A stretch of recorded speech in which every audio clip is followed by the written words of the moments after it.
자, 두 번째 인터뷰는 민주당 이야기 좀 해보겠습니다. 이 김은경 혁신위원회가 제안한 혁신안을 두고 당내 진통이 좀 이어지고 있죠.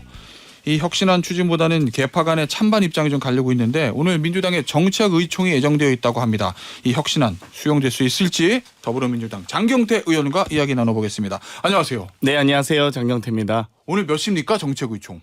저희가 오후입니까? 오후에 할 예정인데요. 자, 그러면 이제 아무래도 정책의총인데 사실은 뭐 정책적인 얘기보다 이 대의원제 축소 같은 혁신안 수용 여부 여기에 대해서 의원들의 어떤 중지가 모아질 거 아니에요. 언론의 예측에 따르면 이거 굉장한 진통이 있을 거다라고 예상하고 있던데 어떻습니까? 장경태 의원 보시기에는.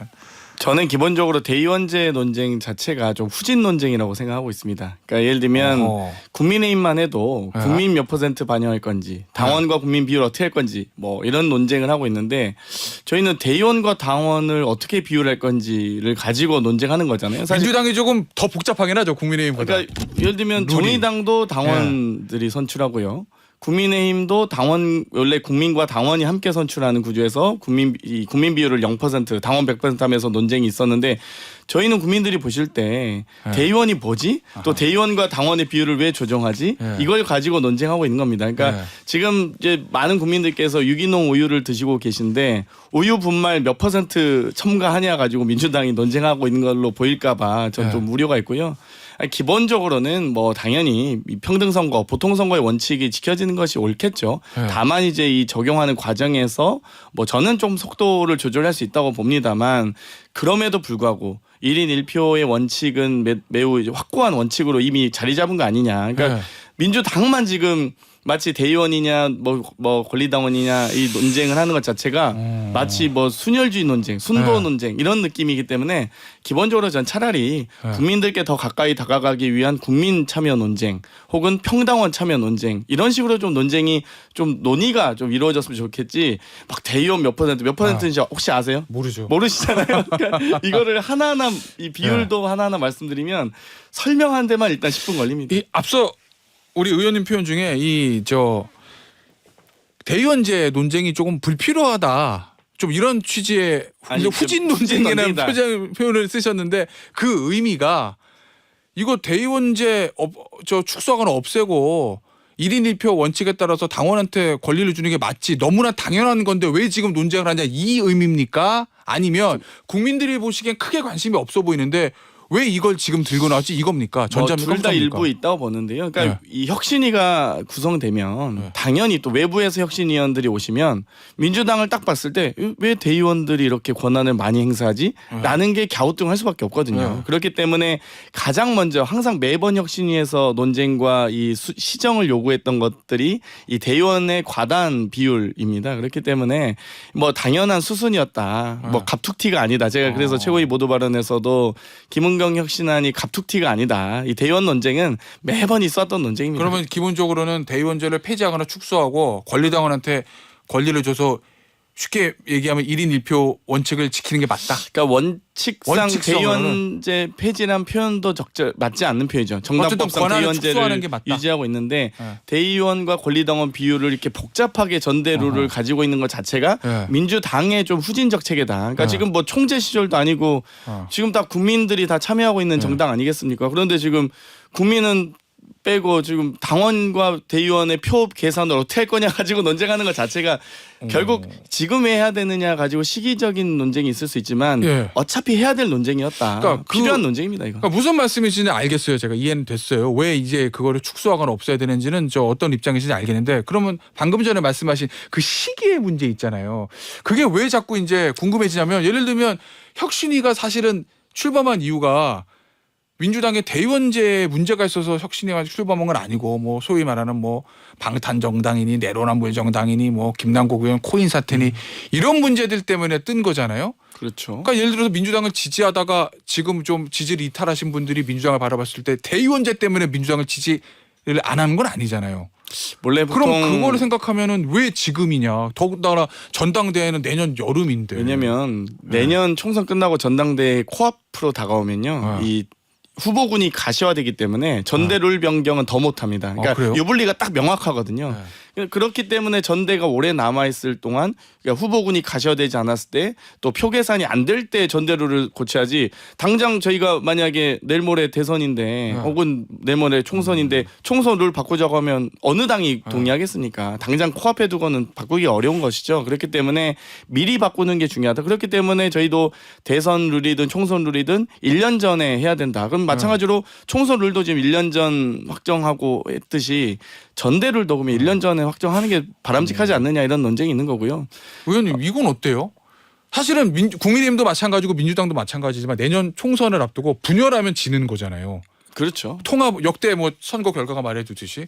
그런데 이 대의원제에 관한 게 사실은 비명계 의원들이 강력하게 반대하고 있는 거여서 분열의 아젠다 아닙니까? 그러니까 민주당 이제 입장에서는. 반대도 반대한다고 해서 다 뭐 이 통합도 중요하지만 또 단결도 중요하고요. 당연히. 하지만 혁신의 의지도 전 중요하다 봅니다. 그렇기 그렇죠. 때문에 당연히 그럼 민주당이 똘똘 뭉쳐서 현역 의원들끼리 이 167명이 똘똘 뭉치면 총선 이길 수 있습니까? 그런 게 아니거든요. 결국 국민께 더 낮은 자세로 가까이 다가가기 위한 노력, 또 당원께 더 가까이 낮은 자세로 다가가기 위한 노력들이 함께 버무려져야 되거든요.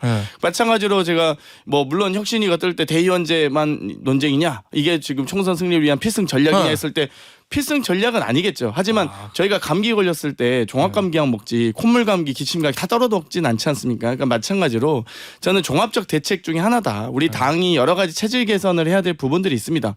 저는 국민 비율도 지금 예전에 불과 작년에만 해도 저희 국민 비율 10%였습니다. 그런데 이제 25% 돼 있는 거거든요.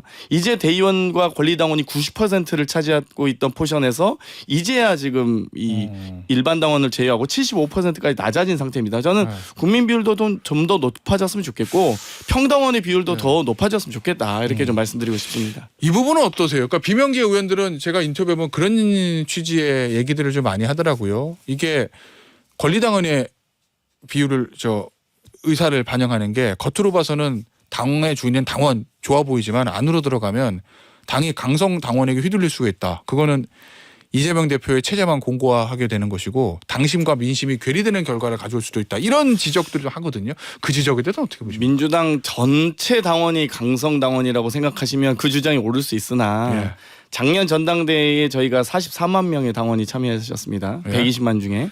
또 그 전에 2020년 전당대회 당시에 33만 명의 당원이 참여하셨습니다.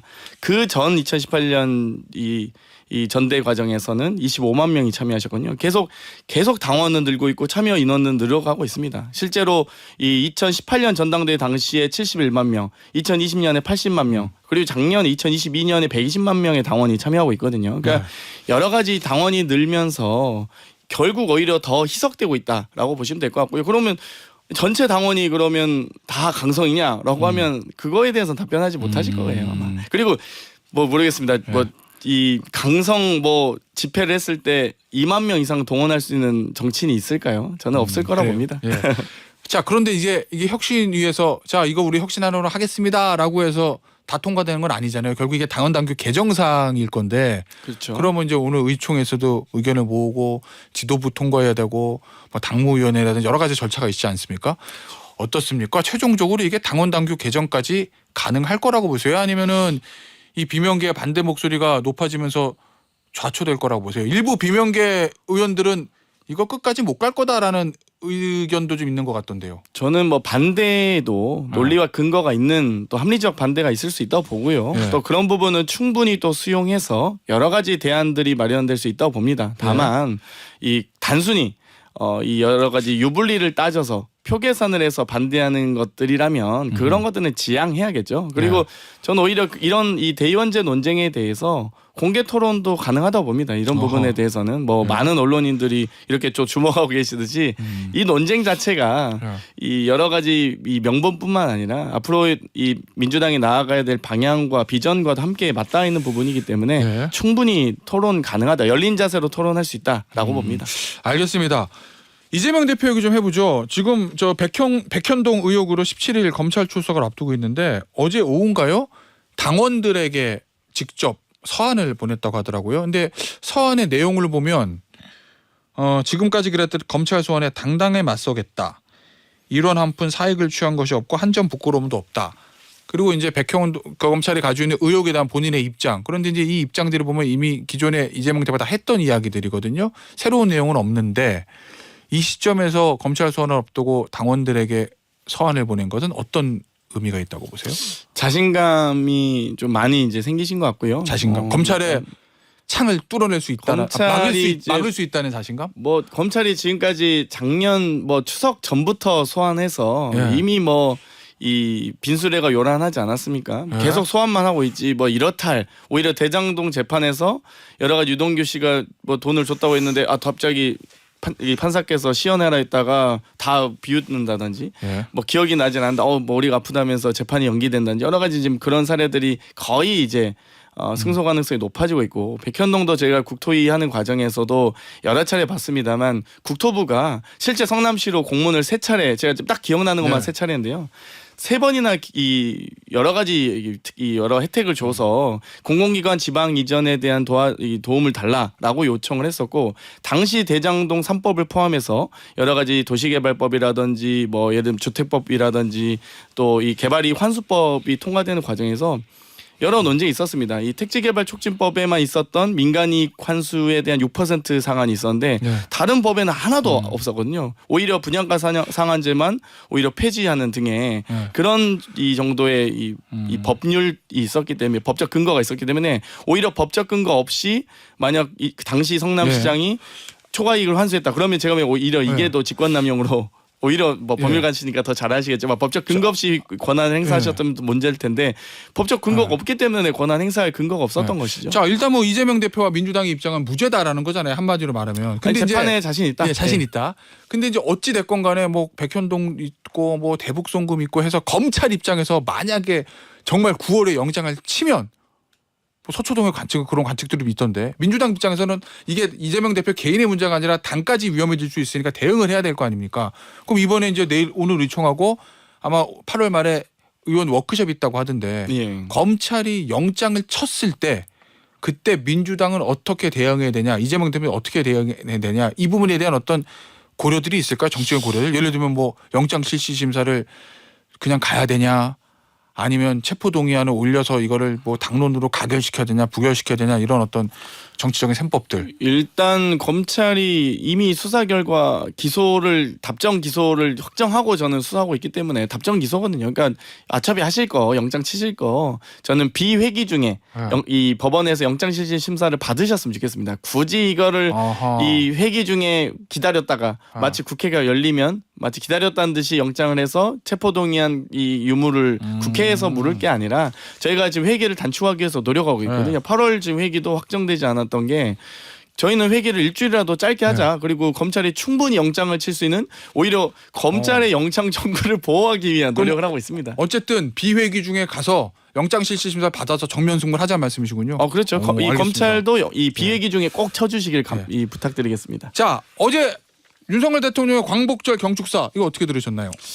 저는 우리 대한민국이 8월 15일 날 패전일인 줄 알았습니다. 그래요? 이게 광복절이 아니라 굴복절인가 싶을 정도였고요.